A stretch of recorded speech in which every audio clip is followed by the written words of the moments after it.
नमस्कार दोस्तों, आप लोगों का स्वागत है आपके अपने YouTube channel target with Bindesh पे। दोस्तों आज हम लोग देखेंगे प्रतिशत का 10वां वीडियो। दोस्तों इसके पहले हम लोग 9 वीडियो देख लिए हैं। आज हम लोग देखेंगे 10वां वीडियो। ये 10वां वीडियो जो चुनाव से संबंधित क्वेश्चन है उसका होगा। तो चुनाव से संबंधित हमने एक वीडियो पहले देख लिया है, आज ये दूसरा वीडियो चुनाव से संबंधित है। इसके बाद हम लोग इसी वीडियो में आज स्टार्ट कर देंगे आय और व्यय पर आधारित प्रश्न। तो अगर आप नए हो तो आप शुरू से लास्ट तक देखिएगा, एक एक चीज़ आपका मजबूत होता चला जाएगा।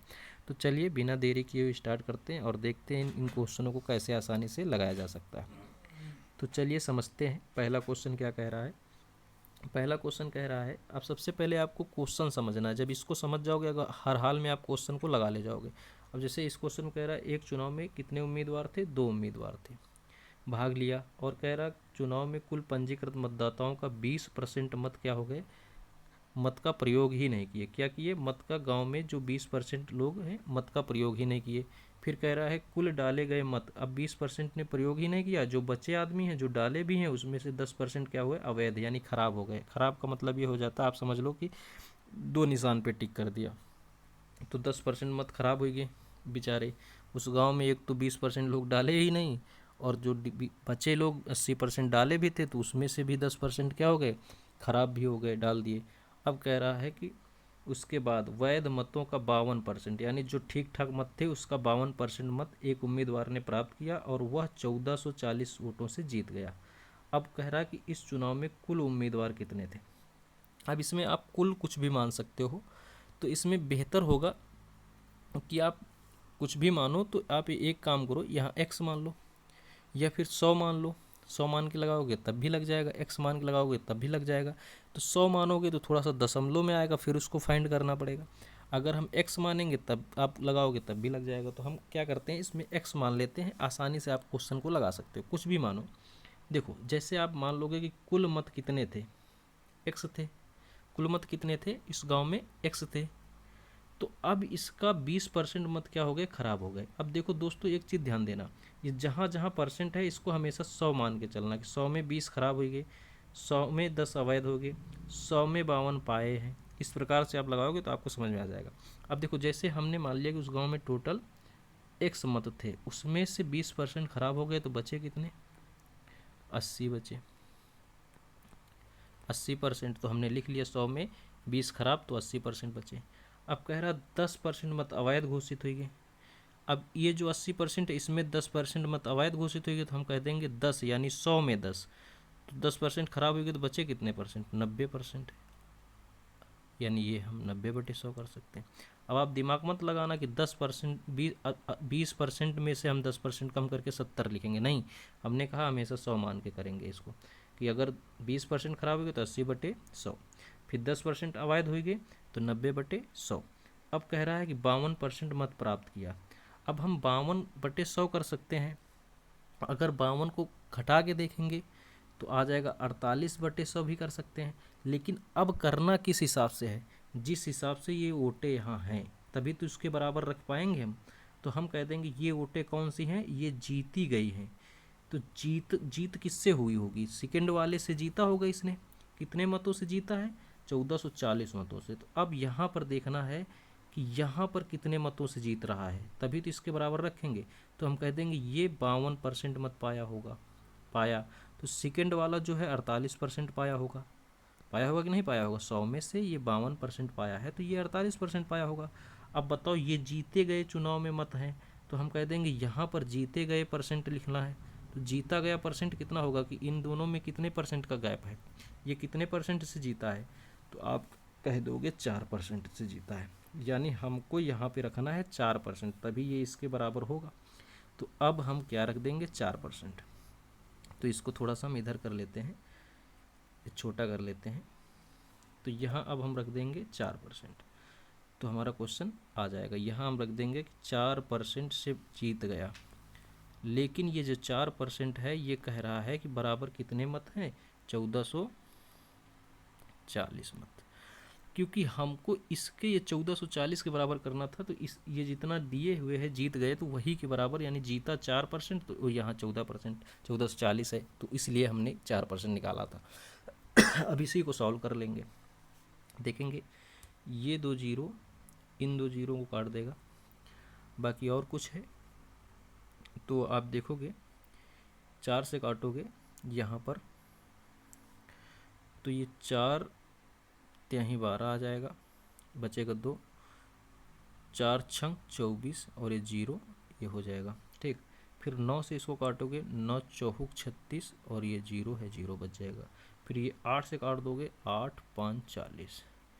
अब देखोगे ये नीचे वाला जाकर के वहाँ गुणा करा देगा, यानी वहाँ 5 बचा है, यहाँ 100 100 गुणा का है निशान यहाँ बीच में, तो ये 4 जीरो हो जाएंगे मिलके और ये 5 में लग जाएंगे, तो x बराबर निकल के आ जाएगा 5 गुणे 100 का मतलब हो जाएगा इनके जीरो इसी में जुड़ जाएंगे, यानी ये निकल के आ जाएगा 50,000। यानी कुल मत कितने थे? 50,000 मत थे। तो इस प्रकार से इस क्वेश्चन को लगा सकते हैं। अगला क्वेश्चन देख लेते हैं।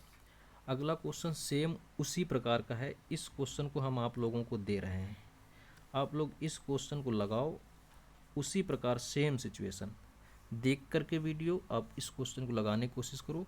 आप लोग इस क्वेश्चन का आंसर कमेंट बॉक्स में ज़रूर बताना कि कितना आया है। फिर हम अगले वीडियो में इस क्वेश्चन का आंसर भी बताएंगे, आप लोग फिर मिलाना कि सही है कि गलत है, तो इसका आप लोग ज़रूर बताना, ठीक है। अगला टाइप हम लोग आ गए, आय और व्यय पर आधारित प्रश्न आज पढ़ेंगे। इससे संबंधित आय, आपको पता है कि जैसे मान लो आपके पास आय है कि मतलब आपने एक महीने में कितना कमाया, वो होती आय। अब इसमें 3 पहलू होते, एक तो आय हमने बता दिया कितने कमाए हो, फिर एक आ जाएगा व्यय, मतलब व्यय का मतलब खर्च, खर्च ये एक पहलू जुड़ता है इसमें, और दूसरा इसमें आ जाता है बचत। ये 3 चीज़ें होती है, और व्यय और बचत, इन्हीं का खेल है। अब इनको आप समझ गए तो आप क्वेश्चन लगा ले जाओगे। तो चलिए समझते हैं क्वेश्चन को देखते हुए कि क्या क्या पूछता है, उसी हिसाब से हम लगाते हैं। जैसे क्वेश्चन पढ़ो।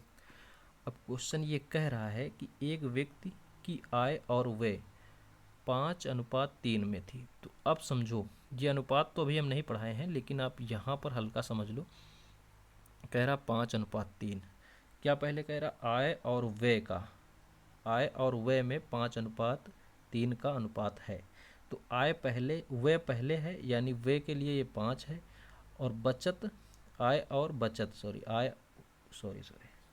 यहाँ व्यय और बचत है, तो व्यय के लिए ये 5 है आगे वाला, बचत वाला पीछे है, इसका मतलब है पीछे वाला बचत का, यानी व्यय हम कह सकते हैं ये 5 है, और जो बचत है ये 3 है, ठीक है। ये अब कह रहा है कि यदि उस व्यक्ति की आय में, अब बताओ ये है व्यय, यानी व्यक्ति ये खर्च करता है, एक व्यक्ति है उसने 5 खर्च किया और 3 की बचत किया, तो आप बताओ आय कितनी होगी, आय कितनी होगी आप बताओ। अगर एक व्यक्ति है उसने 5 रुपये खर्च कर दिया, 3 रुपये बचाया है, तो उसकी आय टोटल उसके पास कितने रुपए थे? तो आप कह दोगे 8 रुपये थे। भाई 5 रुपया खर्च करिस, 3 रुपया बचाइस, तो यानी इन दोनों को जोड़ लिया जाएगा, तो उसके पास जितना था उतना निकल के आ जाएगा, यानी उसकी आय कितनी थी? 8 रुपये। अब कह रहा है कि आय में 12% की वृद्धि कर दी गई, यानी ये जो 8 है इसमें 12% की यदि वृद्धि कर दी जाए और व्यय में 15% की वृद्धि कर दी जाए, तो बचत में कितने प्रतिशत की वृद्धि होगी, ये पूछ रहा है। अब ध्यान से समझो, हम क्या करेंगे, इस क्वेश्चन को ऐसे लगाएंगे तो प्रतिशत जो निकालेंगे दशमलव में आ जाएगा। जब भी अनुपात लगा हो तो हम इनके आगे कुछ भी लगा सकते हैं, जैसे यहाँ 2 जीरो लगा देंगे और यहाँ 2 जीरो लगा देंगे, तब भी कोई फ़र्क नहीं पड़ेगा। अनुपात का मतलब ये फिर भी कट के वही चीज़ें हो जाती हैं। तो अगर हम ऐसा करेंगे तो हमको परसेंटेज में निकालना आसान हो जाएगा, काटना आसान हो जाएगा, तो हम इसीलिए बढ़ा लिए 2 जीरो, हमेशा ऐसा कर लिया करो। अब 2 जीरो यहाँ बढ़ाए हो तो ये 500 हो गया, 300 हो गया, अब मिलके कितना हो जाएगा? 800।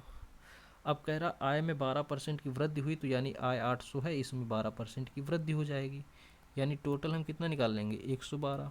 12% की वृद्धि होगी ना, तो 112 निकाल लेंगे। सॉरी, अब इसको काट लेंगे, ये कट जाएगा यहाँ से। अब देखेंगे 8 दून 16 के 6, 8 1 9 8 1 9, 8 एकन्नम 8, ये निकल के आ जाएगा 896। यानी अब आय कितनी हो गई इसकी बढ़ने के बाद? बढ़ने के बाद ये हो गई 896। तो हम कह देंगे कोई दिक्कत नहीं, इतनी हो गई, समझते चलना। अब कह रहा आगे की व्यय में 15% की वृद्धि हुई है, व्यय। तो आप देखो व्यय कितनी थी? 500 रुपये थी ये। अब इसमें कितनी परसेंट की वृद्धि हुई है? यानी ये 500 रुपये जो है बढ़ गया है, कितने परसेंट? 15%, यानी ये 115 हो गया। तो हम कह देंगे कोई दिक्कत नहीं, बढ़ा लेते हैं, अगर बढ़ ही गया तो बढ़ा लेते हैं। अब ये 2 जीरो, इन 2 जीरो काट देंगे। अगर अब आप देखोगे तो ये निकल के आ जाएगा यहाँ पे 55 25, 5 एकन्नम 5 2 7 और 5 एकन्नम 5, ये निकल के आ जाएगा 575। अब पूछ रहा है कि बचत में कितने परसेंट की बढ़ोतरी हुई। तो अब ध्यान दो यहाँ पर, क्वेश्चन समझो। अब आपके पास सारा कुछ हो चुका है, अब आपको समझना है केवल। अब बताओ आपके पास हो गए थे पैसे बढ़ के कितने? 896, और आप खर्च कितना यानी व्यय कितना कर रहे हो? 875 रुपये। तो आप बताओ बचा कितना आपके पास इसके हिसाब से। तो आप कहोगे घटा दो व्यय को। जैसे ही व्यय यानी खर्च घटा दोगे इस वाले नए वाले आय में, तो आपको नया वाला बचत मिल जाएगा। तो आप घटाओ, जब घटाओगे 6 में 5 गए बचेगा 1, 9 में 7 गए बचेंगे 2, 8 में 5 गए बचेंगे 3। यानी अब आपके पास जो नया बचत बन के तैयार हुआ वो बन के तैयार हुआ 321 रुपया, और पहले बचत कितना था? 300 रुपया। तो अब यही पूछ रहा है कि ये कितना बढ़ गया। अगर रुपए में पूछा होता तो आप डायरेक्ट बता देते कि 21 रुपये बढ़ा, लेकिन इसी को प्रतिशत में पूछ लिया, तो हम कह देंगे प्रतिशत में पूछ लिए तो कोई दिक्कत नहीं, हम लोग प्रतिशत में भी बता देंगे। हम कह देंगे कि 21 रुपये बढ़ गया। अब किस में बढ़ा? तो हम कह देंगे 300 में बढ़ा, तो 300 नीचे चला जाएगा। अब प्रतिशत निकालना है तो कितने से गुणा करा देना? 100 से। बस इसी को काट लेना, ये इसको काट देगा 100 को, 2 जीरो, ये 3 इसको काट देगा 7 को, ये 7 बार में, यानी ये आ जाएगा 3 सत्ते की 7%। कितने परसेंट की बचत में बढ़ोतरी हो गई? 7%। तो इस प्रकार से इस क्वेश्चन को बता दिया है कि आय और व्यय का अनुपात इतना है, आय में इतने परसेंट की 25% वृद्धि हो जाती है और व्यय में 27%, और बचत की वृद्धि पूछ रहा है। तो सेम क्वेश्चन हमने बता दिया है। ये क्वेश्चन लिखने में थोड़ा वो हो गया था तो हमने तुरंत लिख के इसको एडिट कर दिया। तो अब आप लोग देखकर इसका राइट आंसर बताना। तो इस प्रकार हमने आपको जो भी क्वेश्चन दिए हैं आज कमेंट बॉक्स में आप लोग बताना, तो हमको लगेगा कि आपको समझ में भी आ रहा है। तो चलिए, धन्यवाद।